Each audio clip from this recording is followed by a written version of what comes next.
지난달 월간 수출액이 역대 최대치를 갱신했습니다. 현재 대선을 코앞에 두고 정치 이슈가 강하게 부각되는 시기여서 이런 기사들이 눈에 잘 띄지 않는데요.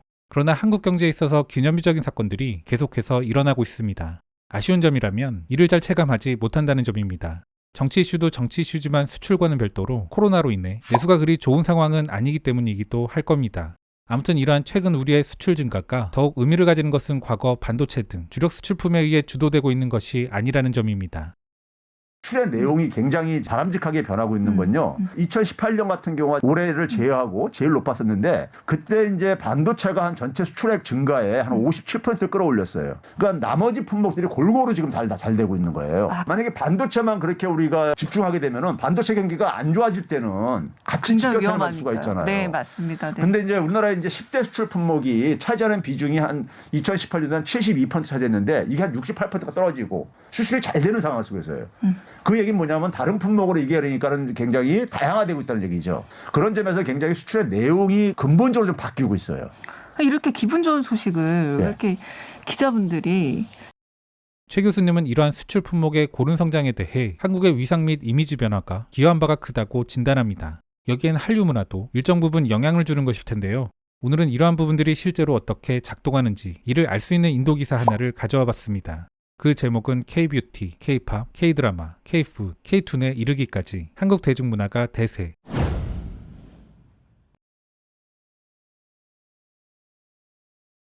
지난 6월 한 인플루언서는 한국의 인기 보이그룹 방탄소년단 멤버인 지민을 닮기 위해 18번의 수술을 받았다. 수술 후 공유한 비디오에서 그는 자신이 한국인의 정체성을 가지고 있다고 말했다. 그는 매우 특별한 경우일 수 있다. 하지만 오늘날 한국 대중문화의 뜨거운 인기에 이의를 제기할 사람은 아무도 없다. 몇 년 전 시작된 한류는 이제 전 세계로 퍼져 문화를 넘어 사람들을 사로잡고 있다. 세계가 한국 문화에 휩쓸린 최초의 사례 중 하나는 2012년 싸이로 알려진 한국 가수 박재상의 강남스타일 유행이다. 이 노래는 유튜브에서 10억 뷰를 돌파한 최초의 뮤직비디오였다. 강남스타일은 크리켓 선수인 비라트 콜리와 함께 인도에서도 엄청난 인기를 얻었다. 인도가 2013 ICC 챔피언스에서 우승한 후 인도 대표팀은 강남스타일을 췄다.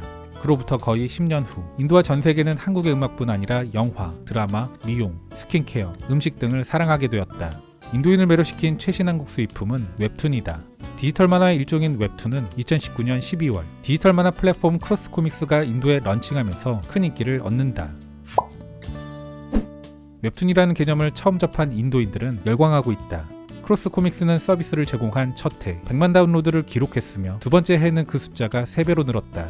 크로스코믹스는 인도 시장에 진출하기 전 웹툰을 보다 친근하게 만들기 위해 일부 웹툰을 무료로 제공하기도 했다. 공동 창업자이자 CEO인 김현우 씨는 말한다. 양국의 문화와 디지털 소비 선호도는 매우 유사합니다. 우리는 인도화된 그래픽과 캐릭터가 포함된 웹툰을 몇 작품 가지고 있습니다. 앞으로 그들은 인도 예술가들에게도 플랫폼을 열어갈 계획이다. 다음 웹툰, 네이버 웹툰, 카카오 웹툰 등 다른 한국 웹툰 플랫폼도 글로벌 웹툰 시장에서 치열하게 경쟁하고 있다. 2014년에 출시된 네이버 웹툰은 매일 수백만 명의 사용자에게 도달하는 가장 큰 한국 플랫폼으로 자리 잡았다. 네이버와 카카오는 북미 지역에서 현지 업체를 인수하는 등 한국 기업들이 미국 시장 1, 2위를 경쟁하는 이례적인 모습을 연출하고 있다. 델리에서 컨설턴트로 일하고 있는 라마 씨. 그녀의 한국 문화 사랑은 10여 년 전인 2007년에서 2008년 친언니가 한국 드라마 CD를 사서 시청할 때 시작되었다. 곧 그녀의 어머니와 여동생도 한국 드라마에 푹 빠져버렸다. 그녀의 언니는 한국 문화를 너무 사랑한 나머지 언어까지 배웠다. 어머니와 그녀는 따로 공부하진 않았지만 기본적인 한국어를 이해할 수 있는 수준이다. 그녀는 각각 12개에서 16개로 이뤄져 있는 한국 드라마의 간결함이 진입장벽을 낮춘다고 말한다. 여기에 OTT 플랫폼의 확산 덕분에 오늘날 한국 드라마에 대한 접근성도 대단히 좋아졌다 말한다. 그녀는 드라마를 보며 한국 음식에도 매료됐다. 이제는 떡볶이, 순두부찌개, 김치, 냉면 같은 인기 있는 한국 요리를 직접 만들 수 있다. 주 인도 한국대사관의 황희룡 인도한국문화원장에 따르면 한국 드라마에서 영감을 받은 인도 내 한식 열풍은 김치에서 시작됐다. 한국 음식이 인도인에 의해 현지화되고 맞춤화되면서 김치 카레, 김치 파코라와 감자전에서 영감을 받은 차나달 티키가 탄생했습니다. 현재 대도시와 온라인 배달 포털 등에는 다수의 한식당이 생겨났고 이를 통해 한국 음식은 활발하게 소비되고 있다. 특히 한국 국수는 특별한 인기를 얻고 있다. 인도 정부에 따르면 인도의 한국면 수입은 2020년에 162%의 증가율을 기록했으며 2021년에는 178% 성장할 것으로 예상된다. 한국 음식은 라미 씨가 2020년 2월 한국 방문을 결정한 중요한 이유였다. 그녀는 집에서 만들고 있는 음식이 맞는지 확인해보고 싶었고 정통 한국 요리를 직접 접해보고 싶었다. 한국 방문 후 그녀는 한국 스킨케어에 관한 정보도 얻었다. 그녀는 한국의 모든 것에 대해 너무 빠진 나머지 한 번은 그녀의 부모님이 결혼을 권했을 때 웃으며 대답했다. 만일 내가 한국에서 누군가를 만나면 안 될 것 없지. 라마씨처럼 2000년대 초반 인도 북동부부터 퍼져나간 영화와 드라마를 통해 많은 사람들이 K컬처의 팬이 되었다. 그 이후로 한국 문화의 유행은 퇴보하지 않았다. TV 시리즈 허주는 2014년에 방영되어 3,400만의 조회수를 기록했으며 태양의 후예는 2017년 5,600만의 조회수를 기록했다. 물론 오스카상을 수상한 영화 기생충과 미나리도 있다. 다른 측면에서 보면 한국 영화와 드라마가 미국의 독점을 깨뜨린 것이기도 하다. 넷플릭스 관계자는 K드라마의 경우 언어의 장벽을 뛰어넘고 있다고 말한다. 한국에서 만든 이야기가 세계인의 주목을 받고 있고 한국 이야기에 대한 사랑과 팬덤이 늘어나는 것을 보는 건 흥분되는 일입니다. 실제로 2019년과 비교해 2020년 아시아 전역의 K 컨텐츠 조회수는 4배 폭증했다. 인도에서 가장 인기 있는 타이틀로는 킹덤 시즌2, 더킹 영원의 군주, 스타트업, 사이코지만 괜찮아, 김비서가 왜 그럴까 등이다. 최근 영상물인 공포 시리즈 스위트홈의 경우 넷플릭스에서 첫 4주 동안 2200만 가구가 시청했다. 인도 넷플릭스에서 2019년 대비 2020년 K드라마 시청이 370% 이상 증가했다. 올해 이 플랫폼은 장르와 형식을 넘나드는 또 다른 한국 이야기들을 발표해 나가고 있다. 크로스 코믹스의 김씨는 강남 스타일의 세계적인 성공은 몇 년 후 세계를 장악할 한류의 거대한 전조에 불과했다고 믿는다. 오늘날 방탄소년단, 소녀시대, 엑소, 블랙핑크, 슈퍼주니어는 K-팝 상승 곡선을 타고 있는 대중음악 밴드 중 일부에 불과하다. 오디오 스트리밍 플랫폼 스포티파이는 인도에서 K-팝 스트리밍을 출시한 이래 경이적인 기록을 세웠다고 밝혔다.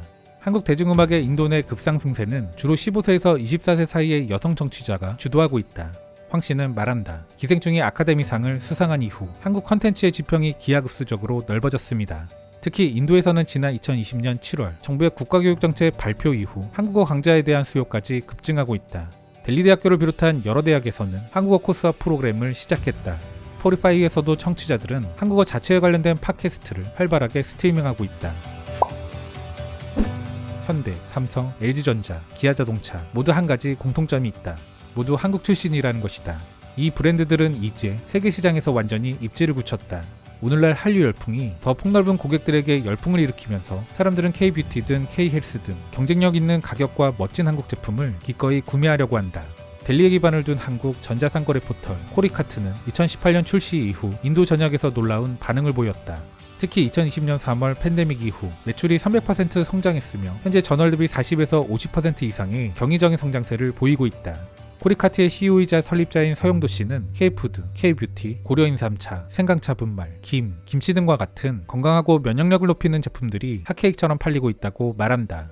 인기 있는 라이프스타일 소매업체 누카도 한국 관련 제품들의 엄청난 수요로 인해 수십 개의 한국 스킨케어 브랜드를 추가했다. 누카 관계자들은 소비자들이 유리 같은 피부의 개념과 화장을 안 한 것 같은 메이크업에 흥미를 느끼고 있고 그 기원은 한국에서 찾을 수 있다고 전한다. 이에 덧붙여 한국 대중음악과 드라마의 인기가 높아진 것도 촉매제 역할을 했다고 말한다. 벵갈루루에 기반을 두고 있는 피부 및 헤어 클리닉 코스모더마의 설립자인 치트라 아난드 씨. 그녀에 따르면 피부 건강을 향상시키는 자연스러운 방법에 대한 인도인의 선호, 그리고 자연스러운 피부 미백 요법에 대한 선호가 K뷰티에 대한 사랑으로 이어졌다고 말한다. 그녀는 한국 브랜드가 버섯, 달팽이점액, 독, 당근씨 오일 등으로 만든 독특한 제품을 출시하면서 그 인기가 최고조에 달했다고 말한다. 넷플릭스가 서비스하는 모든 국가에서 1위에 등극한 최초의 넷플릭스 드라마 오징어 게임. 그런데 제일 마지막으로 1위에 오른 국가가 인도입니다. 인도는 그만큼 발리우드라고 불리는 자국의 드라마, 영화 컨텐츠 산업이 막강한데요. 헐리우드도 뚫지 못한 곳이 인도 시장입니다. 이런 인도에서 한국 문화가 자리 잡고 있는 것 자체가 놀라운 성과라는 생각입니다. 특히 금일 소개드린 기사에서도 드러났듯 최근 1, 2년 새 한류 흐름은 더 강해지는 모습을 보이고 있습니다. 인도는 잠재적인 중국의 대체 시장으로 꼽히는데요. 아무쪼록 예전에도 나쁘진 않았지만 더욱 좋아진 이미지, 더욱 올라간 위상을 잘 유지해서 한국 경제의 중국 의존도를 낮추는데 기여해 나갔으면 좋겠습니다.